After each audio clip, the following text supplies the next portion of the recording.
잠깐 기도하시고 오늘 말씀 같이 나누겠습니다. 존귀하신 하나님 아버지, 은혜를 감사드립니다. 시간의 주관자 되시고 역사의 주인이신 하나님 아버지, 저에게 2017년을 열게 해주시고 이렇게 주님 은혜 가운데 예배로 한 해를 시작하게 해주셔서 감사드립니다. 올 한 해도 하나님께서는 당신의 계획하신 대로 뜻대로 모든 일을 진행하실 줄로 저희가 믿고 감사드립니다. 하나님의 역사하심에 저희가 믿음으로 순종함으로 동참하게 도와주시고 늘 말씀으로 성령으로 저희를 인도하여 주시옵소서. 아버지, 하나님의 말씀이 정말 배고파서 이 자리에 나온 모든 주님의 성도들에게 하나님 말씀으로 먹여 주시옵소서. 주님, 정말 아버지, 마른 뼈와 같이 죽은 자가 있다면 하나님의 말씀을 듣고 아버지, 그 말씀이 그들에게 생기로 다가가게 도와주시고 아버지, 일어난 역사에 있게 하여 주시옵소서. 주님의 놀라운 생명의 역사가 올 한 해 풍성히 일어날 수 있도록 주님 축복하여 주시옵소서. 부족한 저를 세웠습니다. 주님, 말씀을 열심히 준비했지만 주님께서 이 준비한 말씀에 생기를 불어넣어 주시고 주여 성령의 능력으로 말씀을 증거할 수 있도록, 그래서 아버지, 한 사람 한 사람에게 각자에게 아버지 생명의 빛으로 비춰주셨기를 간절히 바라고 원하오며 예수 그리스도의 이름 받들어 기도 올리옵나이다. 아멘. 감사합니다. 우리 다 같이 오늘 본문 말씀 요한복음 14장 1절부터 9절이 되겠습니다. 우리 한 목소리를 같이 읽겠습니다. 시작. 너희는 마음에 근심하지 말라. 하나님을 믿으니 또 나를 믿으라. 내 아버지 집에 거할 곳이 많도다. 그렇지 않으면 너희에게 일렀으리라. 내가 너희를 위하여 거처를 예비하러 가노니 가서 너희를 위하여 거처를 예비하면 내가 다시 와서 너희를 내게로 영접하여 나 있는 곳에 너희도 있게 하리라. 내가 어디로 가는지 그 길을 너희가 아느니라. 도마가 이르되 주여, 주께서 어디로 가시는지 우리가 알지 못하거늘 그 길을 어찌 알겠사옵나이까. 예수께서 이르시되 내가 곧 길이요 진리요 생명이니 나로 말미암지 않고는 아버지께로 올 자가 없느니라. 너희가 나를 알았더라면 내 아버지도 알았으리로다. 이제부터는 너희가 그를 알았고 또 보았느니라. 빌립이 이르되 주여, 아버지를 우리에게 보여주옵소서. 그리하면 족하겠나이다. 예수께서 이르시되 빌립아, 내가 이렇게 오래 너희와 함께 있었으되 내가 나를 알지 못하느냐. 나를 본 자는 아버지를 보았거늘 어찌하여 아버지를 보이라 하느냐. 아멘. 오늘 이 말씀으로 집으로 가는 길이라는 제목으로 말씀을 증거하기 원합니다. 올 2017년 여러분들은 어떻게 시작하고 계십니까? 혹시 마음에 많은 근심과 걱정으로 이미 시작하고 계십니까? 어떤 걱정, 근심이 있으십니까? 오늘 먼저 우리 1절의 말씀 같이 하나님의 말씀으로 먼저 위로받으시기 바랍니다. 무슨 근심이 있든지 간에 하나님을 믿으십시오. 그리고 예수님을 믿으십시오. 그래서 정말 그 근심에 눌리지 마시고 그 근심을 통해서 또 하나님을 바라보시는 그런 정말 복이 있으실 간절히 기도합니다. 우리가 성경에 보면은 근심은 두 종류가 있죠. 우리 세상 살면서 근심거리 없는 사람이 어디 있겠습니까? 근데 하나는 하나님의 뜻대로 하는 근심이 있고 하나는 세상 근심이 있다 그랬습니다. 세상 근심은 사망으로 이르는 근심이라고 그랬고, 하나님의 뜻대로 하는 근심은 어떻게 해요? 후회할 것이 없는 구원에 이르는 그런 정말 그 회개를 이루는 것이다. 그렇게 말씀을 우리가 고린도후서에서 볼 수가 있습니다. 근심거리 자체는 그렇게 그 자체가 나쁜 건 아니죠. 그렇지만 그것을 어떻게 대하느냐에 따라서 우리가 그냥 근심에 쌓이게 되면 우리가 정말 사망할 수밖에 없지만, 거기에 짓눌릴 수밖에 없지만 그 근심이 오히려 하나님께로 나아가는 그런 일이 될 때는 놀라운 구원에 이를 줄로 믿습니다. 마음에 어떤 근심이 있든지 간에 이 말씀을 붙잡고 하나님을 바라보라. 사실 제자들이 지금 근심을 하고 있습니다. 사실은 더 근심되는 분은 예수님 자신인데, 예수님은 이미 요한복음 앞장에서 앞에서 보면은 당신의 심령이 괴로워서 정말 너무 힘들다 그렇게 이야기한 적도 있으시고 아버지 앞에 정말 기도하시고 그러셨습니다. 그런데 제자들이 지금 보통 어려운 게 아니에요. 우리가 흔히들 예수 믿으면 근심거리가 다 사라진다. 그럼 얼마나 좋겠어요. 그럼 예수님 다 믿겠죠. 그래서 믿어서 이제 믿는 줄 알고 예수님 믿겠다고 들어왔는데 어떻게 예수님 믿어보니까 근심 프리인 삶이 되든가요? 근심이 없어지든가요? 사실 오늘 이 이야기가 너희는 마음에 근심하지 말라, 이 너희가 예수님의 제자들인 거예요. 11명 제자들인 거예요. 거기는 가룟 유다도 이미 떠났고 말이죠. 예수님께서 부르셨던 그 제자들이거든요. 근데도 그들이 근심하고 있습니다. 지금 그런 것을 우리가 보면은 사실 신앙생활이 그렇게 근심 없는 것은 아닌 것 같습니다.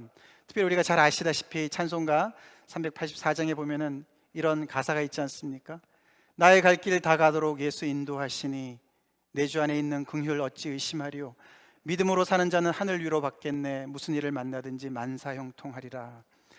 우리 새해의 인사로 만사형통하십시오 이런 인사도 많이 할 수가 있을 텐데 이 찬송가 가사가 만사형통하리라. 예수 믿으면 근심이 없어질까?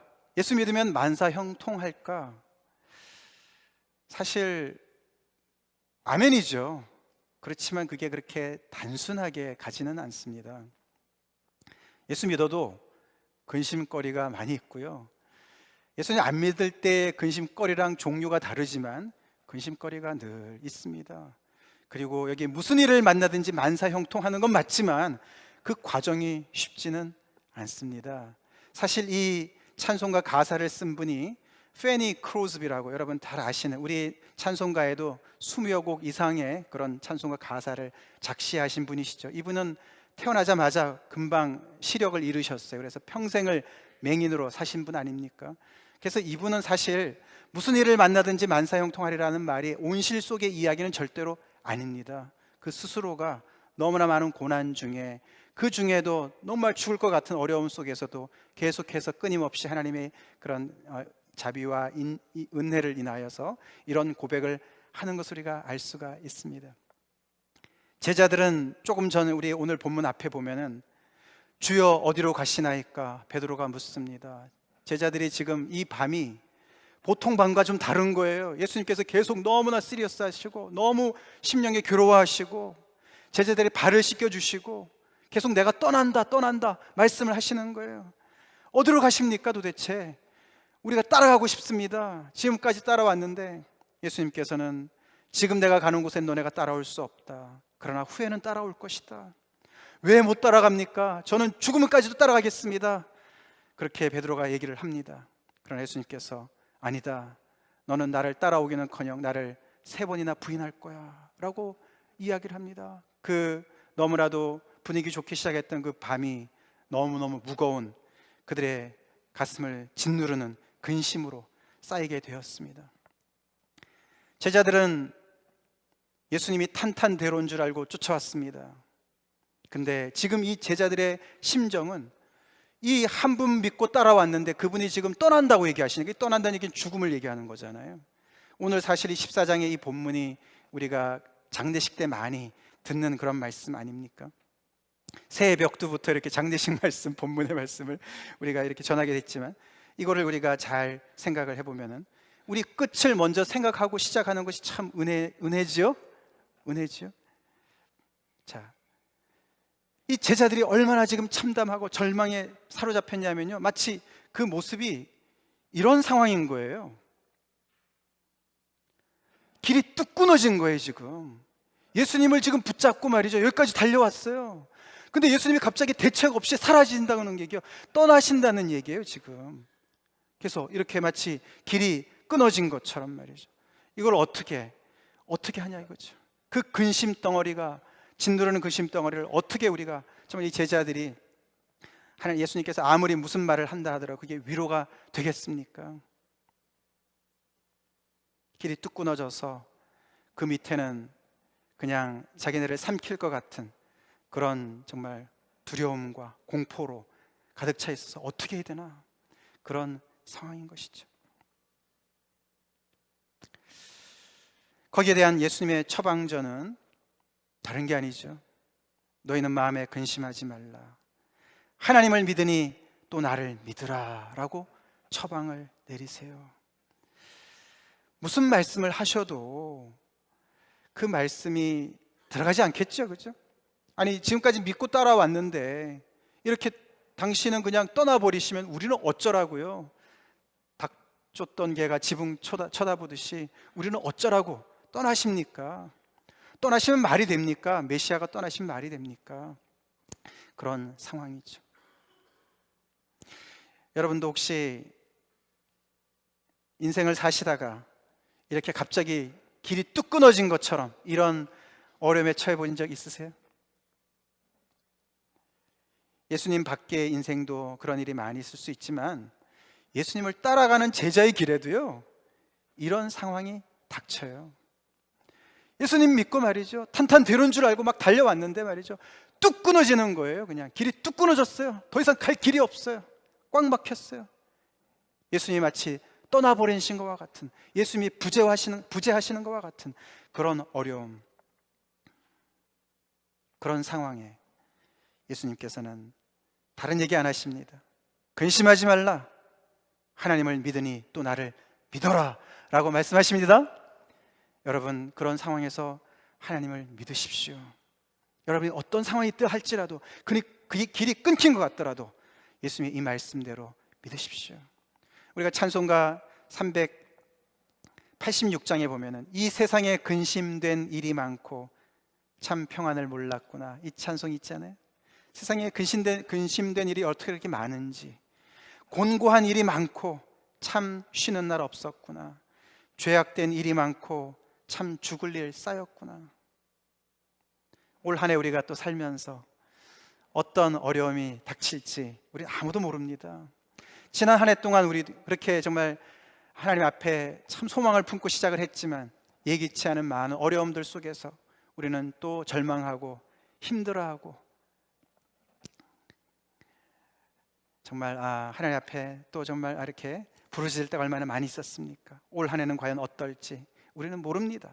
하지만 그 찬송가에 계속되는 대로 예수님, 주 예수님 날 오라 부르시니, 나를 사랑하시니, 나를 건져주시니 내가 곧 평안히 쉬리로다. 그 고백이 우리 한 해의 고백이 될 줄로 믿습니다. 누가요? 하나님을 믿는 사람이, 예수님을 믿는 사람이. 그 하나님을 믿으니 곧 나를 믿으라, 이 말씀이 그것이 명령문으로 해석할 수도 있고 평서문으로 해석할 수도 있답니다. 그래서 너네가 하나님을 이미 믿으니까 또 나를 믿어라, 이렇게 앞에는 그렇게 얘기하고 뒤에는 명령을 할 수 있지만, 지금 제자들의 상태가 근심으로 가득 차 있는 상태이기 때문에 명령으로 해석하는 게 맞다, 그런 이야기들이 지배적입니다. 너무 힘들어하니까 하나님을 믿어라, 하나님을 믿는 것처럼 또 나를 믿어라, 그렇게 예수님이 명령하시는 거예요. 뭘 믿으라고 말씀하십니까? 오늘 2절과 3절 말씀이죠. 같이 읽어보겠습니다. 시작.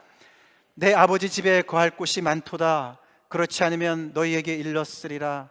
내가 너희를 위하여 거처를 예비하러 가노니, 가서 너희를 위하여 거처를 예비하면 내가 다시 와서 너희를 내게로 영접하여 나 있는 곳에 너희도 있게 하리라. 예수님이 떠나시는 것이 길이 뚝 끊긴 것과 같은 상황인데 도대체 무슨 말씀으로 믿으라고 하시나, 뭘 믿으라고 하시나. 당신이 떠나시면 끝이지, 한 번 가시면 더 이상 돌아올 수 없는 길을 가시는 분이 뭘 다시 뭐라 하신다고 그러시나 라고 하는데, 예수님이 2절과 3절에서 엄청난 반전을 일으키시는 이야기를 하세요. 내가 가지만 다시 온다. 할렐루야. 다시 오실 수 있는 분은 예수님밖에 없으십니다. 부활을 얘기하시는 것이죠. 다시 온다, 그 약속을 하시는 거예요. 내가 가는데 가는 이유가 너희들 때문이야, 너희를 위해서 가는 거야, 이렇게 말씀하시는 거예요. 아무리 봐도 지금 근심거리가, 도대체 예수님 그냥 안 떠나시고 우리랑 그냥 계속 천년만년 살면 너무 좋겠는데 왜 떠나십니까? 그 말씀을 하시지만 아니야, 이것이 더 좋은 일을 하기 위해서 가는 것이야. 너희를 위해서 가는 것이야. 너희를 위해서 내가 거처를 예비하러 가. 예비가 다 된 다음에 내가 다시 올 거야. 너희를 데리러 올 거야. 그리고 내가 너희와 함께 영원토록 살 거야 라고 이야기를 하시는 거예요. 이 예수님을 믿으라고, 이 하나님을 믿으라고 말씀하십니다. 할렐루야.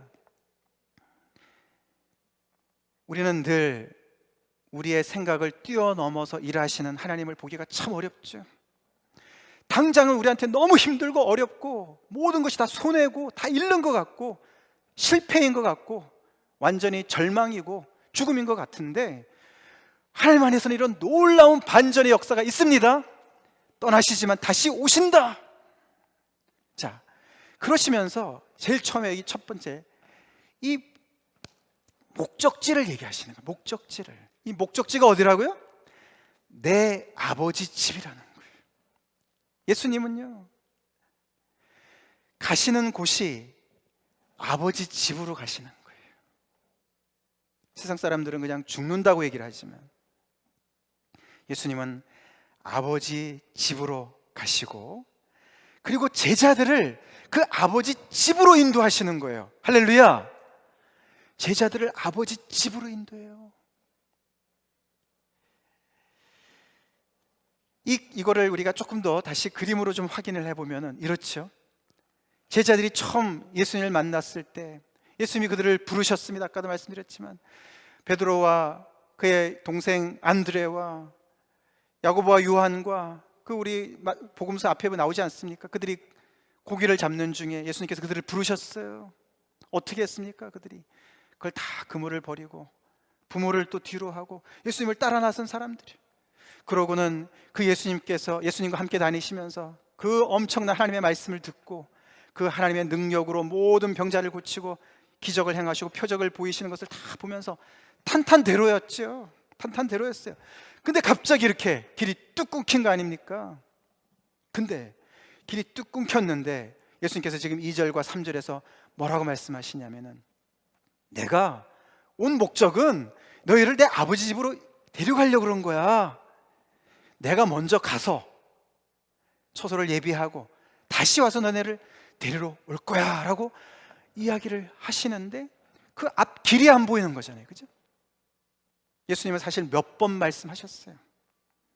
몇 번 하늘의 밀이 땅에 떨어져 죽는 이야기 하셨고요, 인자가 들려야 된다는 말씀도 하셨고요, 말씀을 다 이미 하셨어요. 근데 이 세상의 방식으로는 그게 길이 아니기 때문에 그게 절대 길일 수가 없죠. 그래서 뚝 끊어진 길밖에 안 보였지만 예수님은 계속해서 처음부터 끝까지 계속해서 이 십자의 길을 말씀하셨어요. 마치 이것은 아버지 집으로, 내 아버지 집으로 가는 길은 십자가의 길밖에 없어 라고 말씀하시는 거랑 똑같습니다. 십자가의 길밖에 없다는 거예요. 예수님은 누구도 가보지 않은 이 길, 누구도 가서 돌아오지 못한 그 길을 순종하셔서 가시면서, 내가 그냥 죽어서 희생양이 돼서 사라지는 것이 아니야. 나는 아버지 집으로 가는 거야. 내 아버지 집으로 가고 거기서 내가 거처를 마련해서 다시 와서 너네를 데려갈 거야 라고, 이런 엄청난 소망의 메시지를 전하시는 거예요.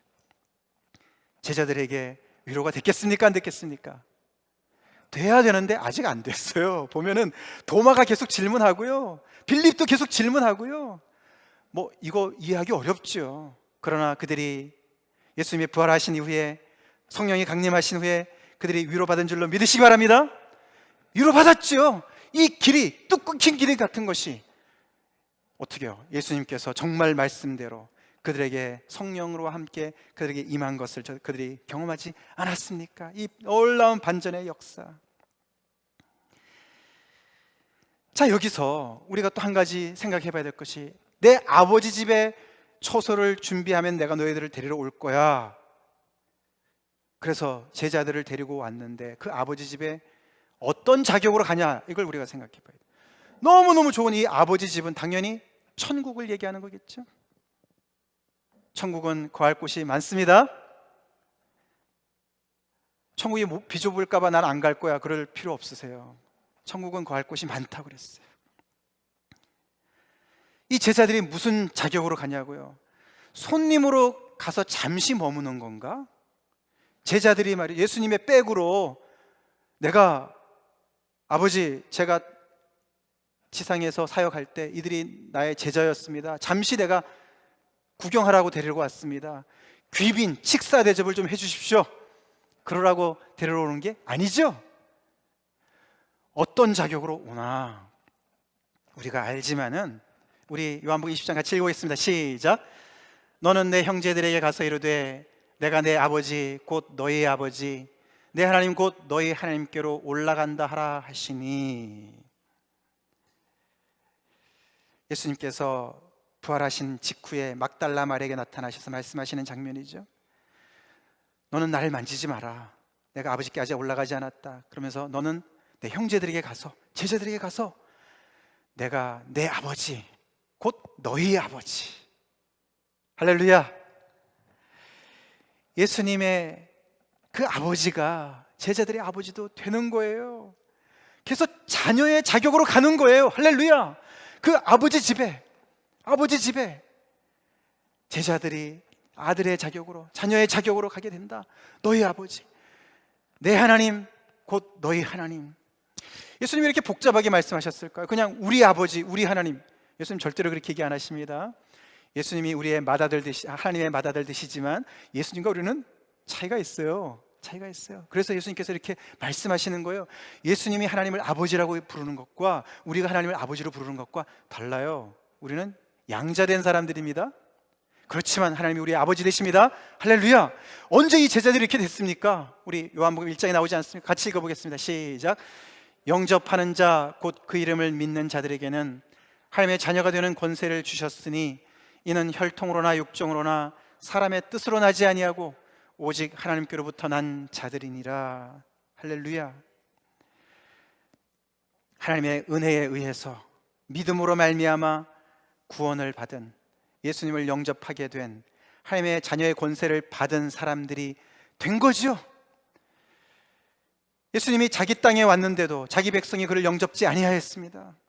그런데도 하나님의 놀라우신 은혜로 말미암아 예수님을 이렇게 영접하게 된 이 제자들, 그들은 하나님의 자녀의 권세를 받았기 때문에 하나님을 아버지라고 부르는 그 자격으로 예수님께서 그들을 아버지 집으로 데려가시는 줄 믿으시기 바랍니다. 아무도 아버지 집에, 천국에 다른 자격으로는 갈 수가 없어요. 이 세상에서 아무리 자선 사업을 많이 해가지고 좋은 공적을 많이 쌓아도요, 그 자격으로는 못 가세요. 아무리 착해도, 아무리 출세를 해도, 아무리 인격을 잘 수양해서 법 없이도 사는 성인군자야, 그래도 물질을 엄청나게 쌓아가지고 그냥 갑부로 살아도 그런 자격으로는 절대 갈 수가 없습니다. 오직 갈 수 있는 길은 하나님께로부터 난 자들만이 갈 수 있음을 믿으시기 바랍니다. 그렇기 때문에 예수님께서 이 땅에 오신 거예요. 오셔서 복음을 선포하시고 회개하라, 복음을 믿으라 선포하시고, 그래서 많은 표적을 행하시고 많은 사람들을 하나님의 말씀을 가르쳐 주시고, 그런 가운데 하나님께서 한 사람 한 사람 그 죄의 바다에서 은혜로 건져주시고 끌어주시고, 그런 한 사람 한 사람들이 비록 우리가 쭉 살펴봤지만 적은 무리죠. 그 말씀이신 하나님께서 인간이 되셔서 오셔서 사역하셨는데 11명 플러스 몇 명밖에 안 되는 이 말이 됩니까? 그렇게 하나님으로부터 난 자가, 하나님께로부터 난 자들이 적었지만 예수님은 그들에게 이 13장부터 쏟아 부으시는 그 사랑을 우리가 보지 않았습니까? 그런 사람들만이 예수님의 아버지 집에 간다는 거예요. 여기서 오늘 본문에 우리가 14장 6절 같이 읽어보겠습니다. 시작. 내가 곧 길이요 진리요 생명이니 나로 말미암지 않고는 아버지께로 올 자가 없느니라. 이 예수님의 엄청난 주장을 우리는 보게 됩니다.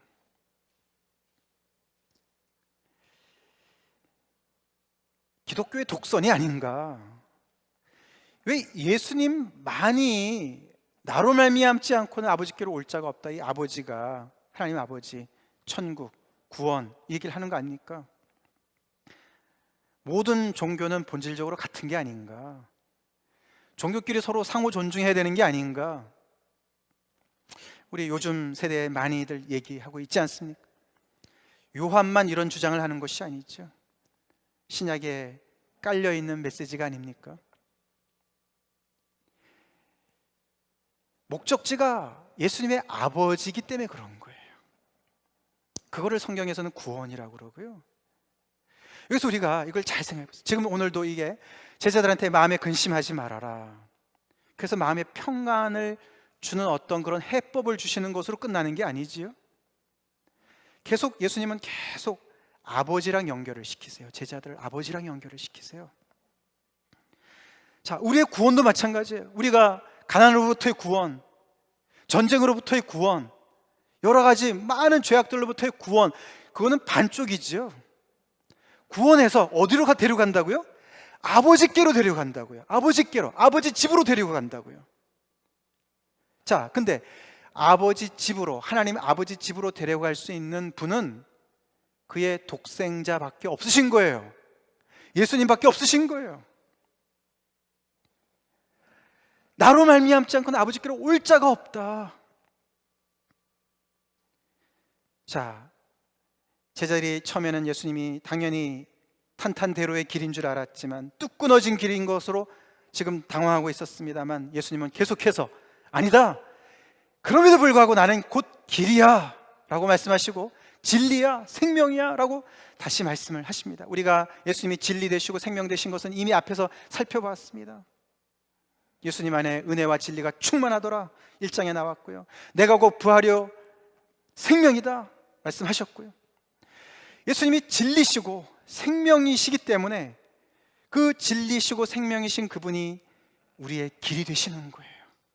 그분이 그냥 진리에 대해서 가르쳐주는 분도 아니시고, 생명, 우리한테 불로장생할 수 있는 생명수를 조금 주시는 분도 아니시고, 길을 가르쳐주는 분도 아니시고, 그분이 진리 자체시고 생명 자체시고 길 자체가 되신다고 이렇게 엄청난 선언을 하시는 거예요. 이것을 믿습니까? 이 예수님의 이 유일성을 믿습니까? 이 기독교의 배타성을 믿습니까?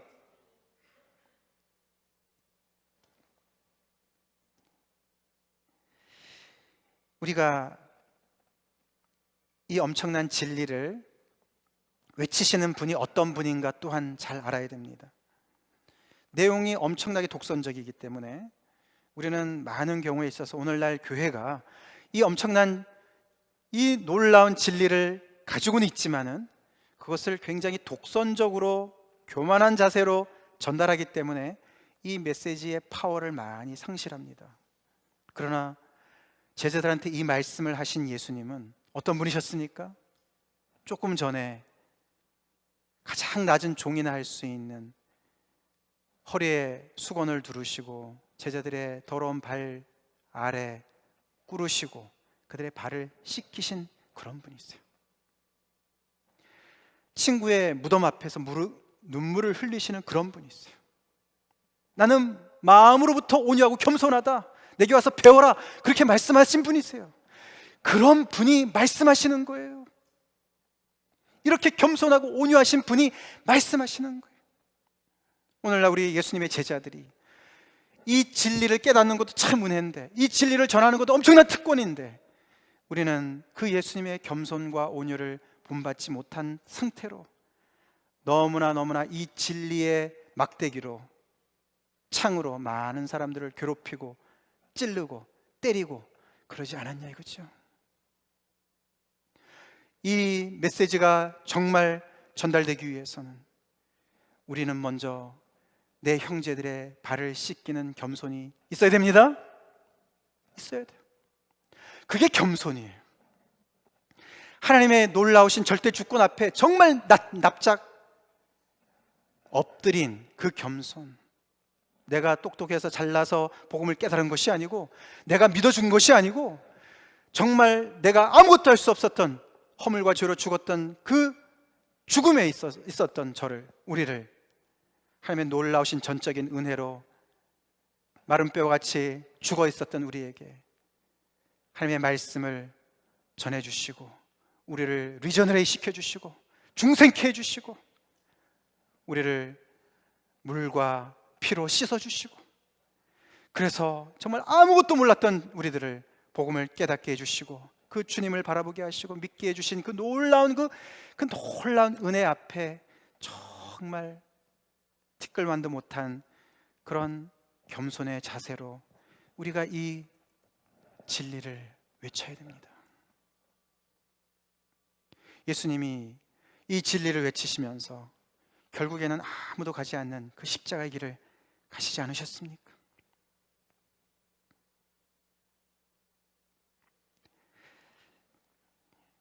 예수님께서 우리를 아버지께로 이끌어 가시는 그 일을 위해서 이 땅에 오신 거예요. 이것을 우리가 요한일서 3장 8절에 이렇게 말씀을 합니다. 하나님의 아들이 나타난 이유는, 목적은 마귀의 일을 멸하려고 왔다. 마귀의 일을 멸하려고 왔다. 마귀는 어떤 존재인가 하면 어떻게 해요? 죄를 짓는 자는 마귀에게 속하나니 마귀는 처음부터 범죄함이라. 마귀의 일이 무엇입니까? 그냥 간단하게 말씀을 드린다면, 이 아버지 되신 하나님과 우리의 사이를 내게 한 본인 아닙니까? 장본인 아닙니까? 하나님과의 사이를 이간시키는 존재 아닙니까? 그래서 그 창세기 3장에 하와에게 하나님을 의심토록 만들고 계속해서 범죄케 하고, 결국은 그 길이 뭡니까? 결국은 선악을 내가 결정하겠다. 결국은 하나님께 순종하는 인생보다는, 하나님의 영광을 구하는 인생보다는 내 영광 위해서, 내 이름 위해서 내 인생 내가 살겠다. 그 길로 마귀는 우리를 이끌어갔습니다. 그게 마귀의 일이에요. 결국 그것은 도둑이었고요. 도둑이 온 것은 도둑질하고 죽이고 멸망시키려고 온 것이죠. 결국 그래서 우리가 다 자기 영광을 쫓아서 하나님을 버리고 등지고 자기 멋대로 살아가는 것이 결국은 이기는 길인 것 같고 승리하는 길인 것 같지만 아니죠. 마귀의 종으로 결국은 멸망당하는 길로 가는 그 길이죠. 그것을 멸하러 왔다고 예수님께서 이 말씀이 그렇게 말씀하시고 있지 않습니까? 그것이 어떤 일을 멸하는 거죠? 바로 그것이죠. 마귀를 멸하러 온 것이죠. 그래서 이 사이가 낸 이 간격을 주님께서 어떻게 하십니까? 십자가의 사랑으로 메꾸시죠? 그러고 한 사람 한 사람을 다시 아버지 집으로. 그것을 우리가 요한복음 14장 23절에 이렇게 표현합니다. 다 같이 읽어보겠습니다. 시작. 사람이 나를 사랑하면 내 말을 지키리니 내 아버지께서 그를 사랑하실 것이요 우리가 그에게 가서 거처를 그와 함께 하리라. 그래서 하나님과 반목했던 한 사람 한 사람을 하나님을 사랑하는 사람으로 변화시켜 주시고, 더 나아가서는 순종하는 사람으로 변화시켜 주시고, 그 다음에 놀라운 얘기를 하시는데 우리가 그에게 가서 거처를 그와 함께 하리라. 아까는 뭐라 그랬어요? 내가 너희를 데리러 올 거야. 그래서 내가 있는 곳에 너희도 함께 있게 할 거야.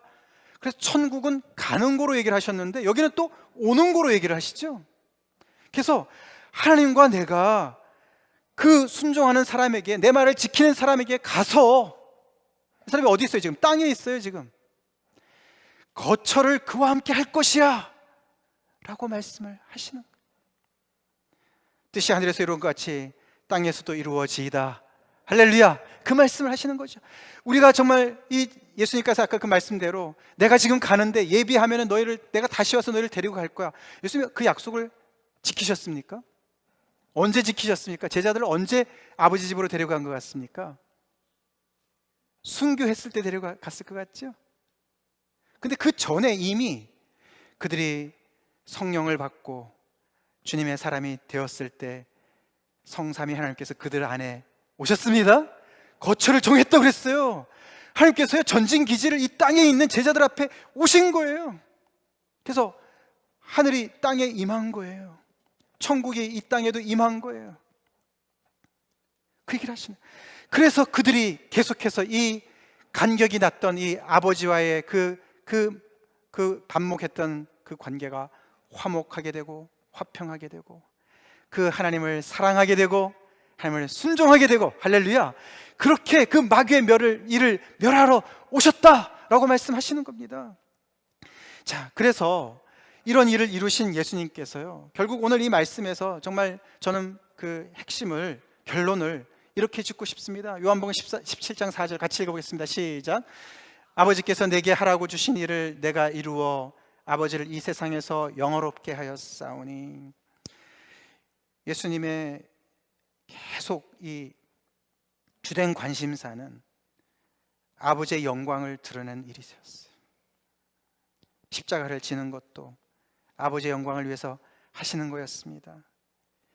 이 제자들에게도 이렇게 발을 씻겨주시면서 그들에게 모든 사랑을 쏟아붓는 것도 아버지의 영광을 위해서 하시는 거였어요. 지금 이 제자들을, 이 근심 가운데 있는 제자들을 위로하시는 것도 결국에는 아버지의 영광을 위해서 하시는 거예요. 마귀를 멸하시고 우리에게 놀라운 구원을 베푸시는 것조차도 아버지의 영광을 위해서 하시는 줄 믿으시기 바랍니다. 우리가 그걸 빼놓으면요, 구원은 반쪽이에요. 우리가 이 땅에서 복음을 믿고서 하나님 아버지 집에 가는 것이 어떻게 그렇게 우리 중심적인지요, 우리 신앙생활 얼마나 자기 중심적인지요. 나 잘 되려고, 물론 잘 되는 건 부수입이죠. 하나님의 영광을 위한 것으로 믿으시기 바랍니다. 예수님께서 이 땅에 오셔서 어떻게 영광을 나타내셨냐 보니까 아버지께서 분부한 모든 일들을 다 순종하셔서 제자들에게 아버지가 어떤 분이신지를 드러내신 거예요. 계속 예수님에게는 이 아버지의 영광 밖에 없었던 것을 우리가 볼 수가 있습니다.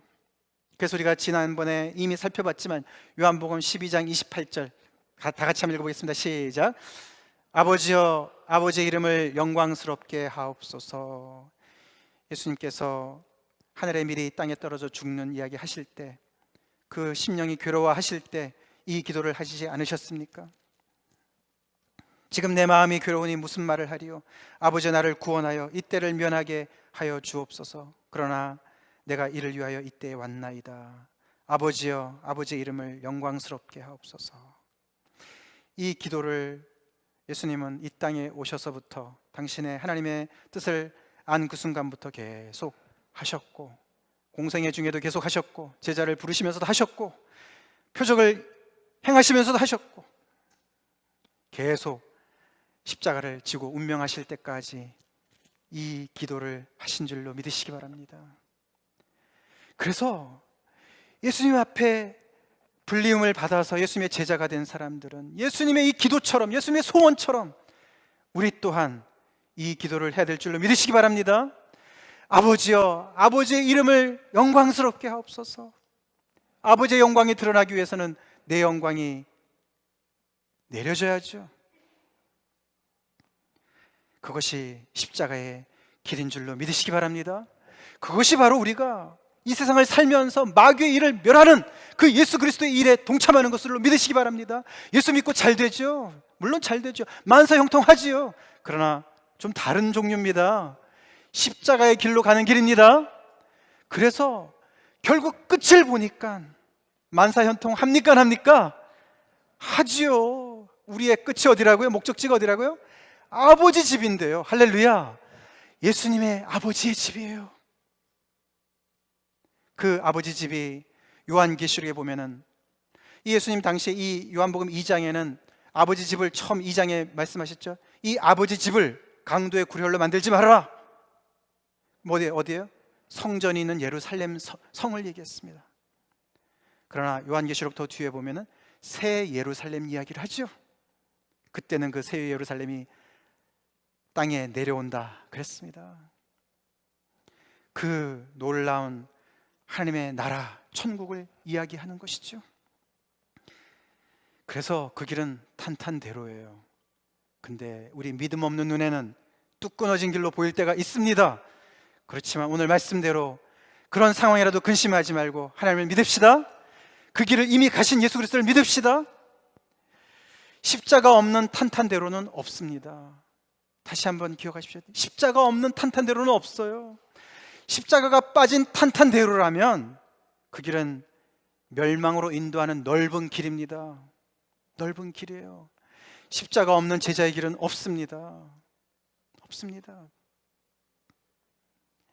그 십자가의 길을 다르게 생각하지 말고 오직 무엇을 하든지 간에, 무엇을 먹고 마시든지 무엇을 하든지 간에 아버지의 영광을 위해서 하는 그런 우리 모두가 되길 간절히 기도합니다. 이것이 오늘 올해 저희 교회 중심 구절로 제가 잡았습니다. 기도하면서 잡았습니다. 그래서 우리 모두가 정말 이 예수님의 기도가 우리의 기도가 되기를 정말 간절히 바라고, 올 한 해 우리 앞에 어떤 어려움이 있다 할지라도, 어떤 근심 걱정이 온다 할지라도 하나님의 영광을 드러내는 길인 줄 우리가 믿고 예수님이 가신 그 길을 잘 따라갑시다. 예수님이 길이에요. 예수님이 길이에요. 이미 한 해가 시작되었지만 근심 걱정으로 눌려 계십니까? 아까도 말씀드렸지만 예수님 믿어도 근심 걱정이 많고요, 안 믿으셔도 근심 걱정 많아요. 근데 종류가 달라요. 예수 안에서 하는 근심 걱정은 영광에 이르는 근심 걱정입니다.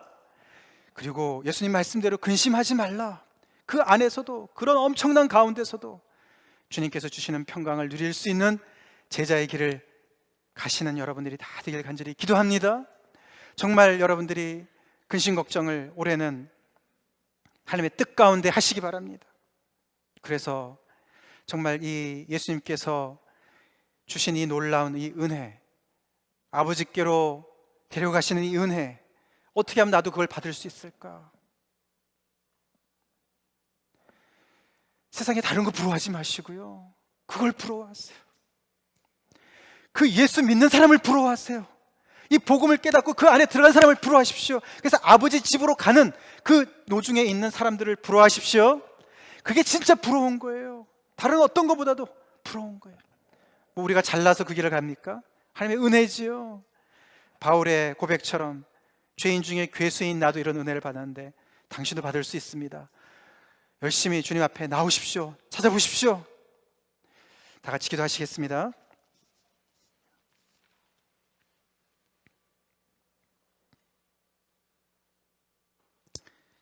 새해 벽두에 여러분은 어떤 소망으로 한 해를 여십니까? 올해는 조금 주식시장이 좋을 것 같습니까? 월급이 오르실 것 같습니까? 그런 가변적인 것들, 길 수도 있고 아닐 수도 있는 그런 것에 여러분들의 그 평강을 놓지 마시기 바랍니다.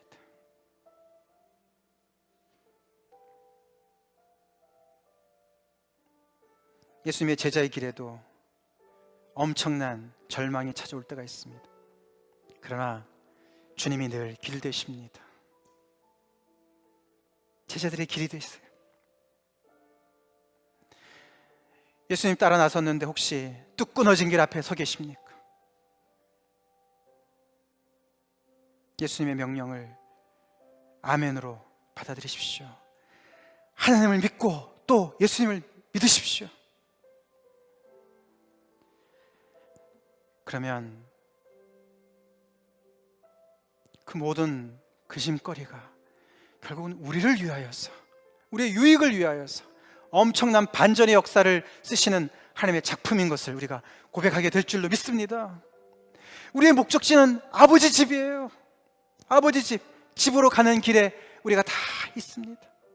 힘들어도 보람 있는 길이에요. 소망이 넘치는 길이에요.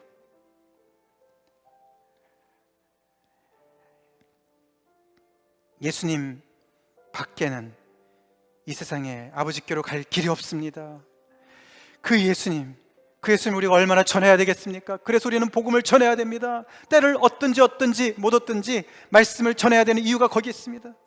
근데 우리가 어떤 자세로 전하는 것도 너무너무 중요합니다. 예수님의 그 겸손과 온유의 자세로, 예수님의 그 모습으로 우리가 이 말씀을 전합시다. 이런 자세 없이 전해서 오히려 많은 사람들을 이 복음으로부터 등 돌리게 만드는 그런 죄를 우리가 올해는 범치 말고 겸손으로 허리를 동이고 이 복음을 담대하게 증거합시다. 그래서 아버지의 이름을 영광스럽게 하옵소서. 그것이 우리의 매 순간 우리의 호흡처럼 우리의 소원이 됩시다. 우리의 기도가 됩시다. 그 아버지의 이름을 영광스럽게 하기 위해서 나에게 주신 일이 무엇이 있을까? 그것을 내가 순종해야 될 것이 무엇이 있을까? 내가 포기해야 되는 모든 하나님의 영광과 상충되는 나의 영광이 무엇일까? 그 일을 우리가 열심을 품고 합시다. 마귀의 일을 멸합시다. 예수님이 이미 멸하셨지만 그 자녀 세력을 우리의 놀라운 이 주님을 사랑하는 이 사랑으로, 열정으로 마귀의 그 자녀 세력을 짓밟는 그런 우리 교회가 됩시다. 다 같이 기도하시겠습니다. 존귀하신 하나님 아버지, 감사합니다. 새해 첫날 하나님의 말씀으로 저희를 위로하시고 격려하시고 도전해 주시는 은혜 감사드립니다. 올 한 해 살면서 우리 앞에 뚝 끊어진 그 길과 같은 상황을 맞닥뜨렸을 때, 오 주님, 여전히 우리의 길 되시는 주님을 온전히 신뢰하고 주님을 따라가는 주님의 모든 권속들이 되게 하여 주시옵소서.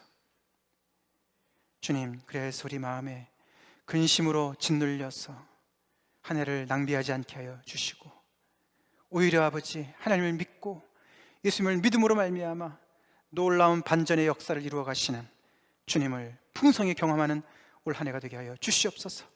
그래서 아버지, 우리 각자의 삶 속에서 주님께서 맡겨주신 모든 일들 속에서 아버지의 영광을 드러내므로 말미암아, 아버지의 이름을 영광스럽게 함으로 말미암아 주님 앞에 영광 돌리는 그런 우리 모든 주님의 한 사람 한 사람 자녀들이 되게 하여 주시옵소서. 오 할렐루야, 감사합니다. 정말 아무런 자격 없는 하나님의 원수 되었던 저희들을 주님의 놀라운 핏값으로 사시고 용서하시고 자녀 삼아주시고 아버지의 집으로 저희를 이끌어 가시는 은혜 감사드립니다. 아버지, 이 땅에 살면서 이미 아버지께서 성령과 함께 성령 예수님께서 우리 안에 거처하시는 은혜 감사드립니다. 아버지, 늘 그 주님의 놀라운 임재를 거기에 집중하고 아버지 주님과 동행하며 아버지 하나님께 한 걸음 한 걸음 나아가는 저희 모두가 되게 하여 주시옵소서. 예수 그리스도 이름 받들어 간절히 기도 올려옵나이다. 아멘. 지금은 우리 주 예수 그리스도의 크신 은혜와 하나님 아버지의 극진하신 사랑하심과 성령의 교통 임재 내주하심이 오늘 말씀을 듣고 하나님을 믿고 또 예수님을 믿기로 다시 헌신하며 결단하고 우리 안에 어떠한 일이 있어도 아버지의 이름의 영광을 위해서 살아가기로 다시금 작정하는 주님의 모든 권속들 위에, 그들의 가정과 직장 위에 지금부터 영원토록 함께 하시길 간절히 축원하옵나이다. 아멘.